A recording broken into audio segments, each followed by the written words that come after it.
नमस्कार दोस्तों, स्वागत आपका एक और नई वीडियो में। बात करेंगे एचएसएससी अपडेट्स के साथ। तो भर्तियों के कोर्ट केस का मामले के कारण क्या कुछ असर होने वाला है, सीईटी पर इसका क्या असर होगा, इस पर भी चर्चा करेंगे। और चैनल पर आप नए हैं तो चैनल को सब्सक्राइब जरूर कर लेना। तो कोर्ट का जो है ऑर्डर आ चुका है, उससे क्या कुछ असर होगा इसके बारे में कंप्लीट जानकारी आपको मिलेगी।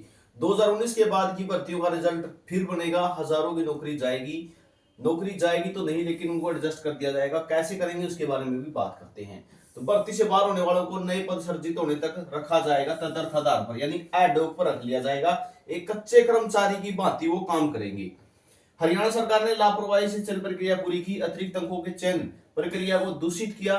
सामाजिक व आर्थिक आधार पर अंक देने के लिए आंकड़े तक नहीं जुटाए गए। इस प्रकार अंकों का लाभ आरक्षण जैसा है जो 50% का तय सीमा पार कर रहा है। तो पंजाब एवं हरियाणा हाईकोर्ट ने ये बातें कही है। सीएम साहब ने कहा है कि कानूनी विकल्प तलाशेंगे। ठीक है। मुख्यमंत्री नायब सिंह सैनी शुक्रवार सुबह एडवोकेट जनरल परविंदर चौहान और हरियाणा कर्मचारी चयन के चेयरमैन हिम्मत सिंह से बातचीत की और कानूनी विकल्पों को तलाशने को कहा है। ठीक है। कानूनी विकल्प अब क्या तलाशेंगे। बाकी जो ये प्रोसेस है, हाईकोर्ट ने जो 3 महीने का टाइम दिया है, ठीक है, इसमें टाइम लगेगा, बिल्कुल कोई शक नहीं है। ठीक है। एचएसएससी या हरियाणा सरकार कह सकते हैं, ये भी अपने हाथ पैर मारने की कोशिश जरूर करेंगी। तो सरकार ने हाईकोर्ट में किया आवेदन, नौकरी बचाई जाए। सरकार ने हाईकोर्ट में किया आवेदन, नौकरी बचाई जाए। हरियाणा सरकार ने हाईकोर्ट से निवेदन किया है कि सरकारी नौकरी से बाहर होने वालों की नौकरी बचाई जाए। इस पर हाईकोर्ट ने कहा है कि हम पहले ही कह चुके हैं कि जो भी नियुक्तियां होंगी वह हाईकोर्ट के फैसले पर निर्भर होंगी। हालांकि सुप्रीम कोर्ट के रणबीर सिंह बनाम यूपी सरकार मामले में दिए गए आदेश का हवाला देते हुए हाईकोर्ट ने कहा है कि संशोधित परिणाम से नौकरी से बाहर होने वालों को बचाया जाना चाहिए। यानी नौकरी तो नहीं जाएगी, लेकिन हेड ऑफ पे काम करना पड़ेगा, यानी कच्चे कर्मचारी की बात ही काम करना पड़ेगा। और आपको बता दूं, ये कच्चे कर्मचारी तब तक कच्चे रहेंगे जब तक नए पद सृजित नहीं होंगे। आगे भी यहाँ पे चर्चा कर सकते हैं, आप यहाँ पे देख सकते हैं। सामाजिक आर्थिक आधार पर मिली नौकरी खोने वालों को अनुबंध पर जारी रखेंगे सेवाएं, यानी अनुबंध और उनकी सेवाएं रखी जाएंगी। कच्चे कर्मचारी की बात वो काम करेंगे। नियमित पद उपलब्ध होने पर मिलेगी नियुक्ति, यानी जब उनका पद नियमित हो जाएगा, पद एचएसएससी की तरफ से या हरियाणा सरकार की तरफ से नए पद जब सृजित कर दिए जाएंगे। ठीक है। मान के चलो, आपको मैं छोटा सा एग्जाम्पल दे देता हूं। जैसे किसी भी पोस्ट को लेकर चल सकते हो, जैसे सब इंस्पेक्टर की है, एसआई की है। ठीक है। एसआई के अंदर मान को चलो 270 कैंडिडेट और नए सिलेक्ट हो गए रिजल्ट रिवाइज होने के बाद। फॉर एग्जांपल बातें कर रहे हैं। तो एसआई के जो 270 पद नए जुड़े हैं, जब एचएसएससी के पास रिक्वेजिशन आएगी, ठीक है, 270 पद और भरो, तो उन 270 पदों पर उनको एडजस्ट कर दिया जाएगा जो अनुबंध पर रखे गए हैं। तब तक उनको एक अच्छे कर्मचारी की भांति काम करना पड़ेगा, सरकार हटा नहीं सकती। ये हाईकोर्ट का ये कहना कि सरकार को हटाना नहीं है। हाईकोर्ट ने कहा है इन कर्मियों को सजा नहीं दी जानी चाहिए क्योंकि इनकी कोई गलती नहीं है। सारी त्रुटियां किसकी हैं? एचएसएससी की या हरियाणा सरकार की हैं। उन्होंने भर्ती की, जिस नोटिफिकेशन पे उन्होंने भर्ती की, बच्चों ने नौकरी ले ली, तो बच्चों में तो कोई गलती नहीं है इसमें। तो इसके मद्देनजर जो है, जब तक पद सृजित नहीं होंगे, जब तक नए पद नहीं आएंगे, तब तक इनको हटाया नहीं जाएगा। 2019 के बाद की सभी भर्तियों के परिणाम रद्द कर नई मेरिट बनाने का हाईकोर्ट ने दिया आदेश।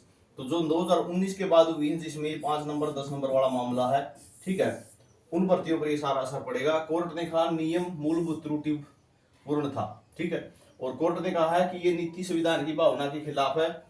तो इसके मद्देनजर जो है ये सारा रिजल्ट रिवाइज होगा और एचएसएससी हरियाणा सरकार इसके अंदर भाई अपने हाथ पांव जरूर मारेगी, कोशिश रहेगी कि ऐसा कुछ ना हो। लेकिन उसके बाद बात करें सीईटी पर इसका क्या असर होगा।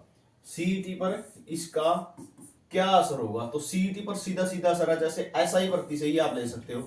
ठीक है। जो एसआई भर्ती की आप 400 पोस्टों पर भर्ती होने की उम्मीद लगाए बैठे थे सीईटी में, अगर रिजल्ट रिवाइज होता है तो लगभग 300 से लेके 350 सीटें तो जो अनुबंध आधार पर रह जाएंगी उनको भरने में ही चली जाएंगी। ठीक है। उनको भरने में ही चली जाएंगी। और जो अन्य भर्तियां हैं, ठीक है, यानी 2019 11 जून 2019 के बाद जो हुई हैं, ठीक है, उन भर्तियों में भी बच्चे रिवाइज होके आएंगे। ठीक है। वो भी अनुबंध आधार पे लगेंगे और जो नई पर पोस्टें आएंगी उनको पूरा करने में वो पोस्टें चली जाएंगी। तो सीईटी पर बहुत ज्यादा इसका असर देखने को मिलेगा। दूसरी बातें, जो 56-57 का केस है, ठीक है, जो 56-57 का केस है, जो लग चुके हैं रिजर्वेशन वाले मामले में, जो बाहर होने हैं, ठीक है, या फिर BCA BCB के सर्टिफिकेटों के आधार पर जो नौकरी जिनको बाहर होनी है, उस पर भी इसी कोर्ट का फैसला लागू हो जाएगा कि नौकरी तो बाहर नहीं कर सकते, गलती तो सरकार की है, ठीक है। तो उसमें से भी बाहर नहीं हो गया बच्चे, उस पर भी सीधा असर होगा।